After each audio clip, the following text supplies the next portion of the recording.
माँ कात्यायनी की कथा। नवरात्रि के छठे दिन माँ दुर्गा के षष्ठ स्वरूप माँ कात्यायनी की पूजा की जाती है। इन्हें महिषासुर मर्दनी भी कहा जाता है। माँ कात्यायनी को अत्यंत तेजस्वी और दिव्य रूप से युक्त देवी माना गया है। वे सिंह पर सवार रहती हैं और उनके हाथों में तलवार, कमल, अभय मुद्रा और वरमुद्रा शोभायमान होते हैं।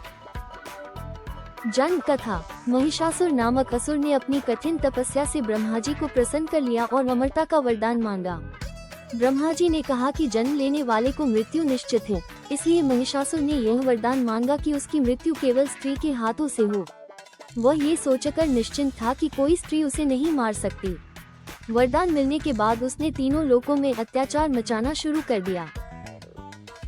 देवता, ऋषि मुनि और साधारण जन उसके अत्याचार से परेशान होकर भगवान विष्णु, शिव और ब्रह्मा के पास पहुँचे। तब तीनों देवताओं ने अपनी दिव्य शक्तियों का सहयोग किया, जिससे एक अद्भुत तेज उत्पन्न हुआ।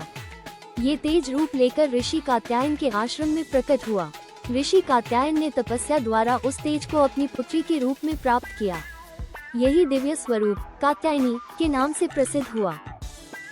महिषासुर का वध। जब महिषासुर के अत्याचार असहनीय हो गए, तब देवताओं ने माँ कात्यायनी से निवेदन किया। माँ ने अपने सिंह पर सवार होकर युद्धभूमि में प्रवेश किया। कई दिनों तक भयंकर युद्ध चला। अंततः माँ कात्यायनी ने अपने त्रिशूल और तलवार से महिषासुर का वध कर दिया।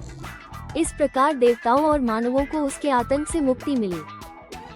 आध्यात्मिक महत्व। माँ कात्यायनी को शक्ति, साहस और विजय की देवी माना जाता है। जो साधक छठे दिन उनकी पूजा करते हैं, उन्हें साहस, आत्मविश्वास और जीवन की कठिनाइयों से लड़ने की शक्ति मिलती है।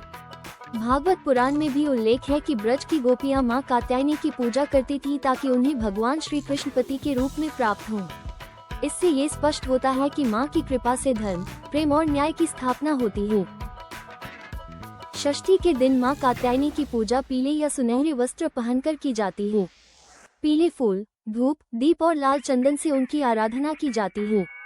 भक्त माँ से जीवन में सुख, समृद्धि और बाधाओं के निवारण की प्रार्थना करते हैं। माँ कात्यायनी की कथा ये संदेश देती है कि अन्याय और अधर्म चाहे कितना ही शक्तिशाली क्यों न हो, अंततः धर्म और सत्य की विजय निश्चित है।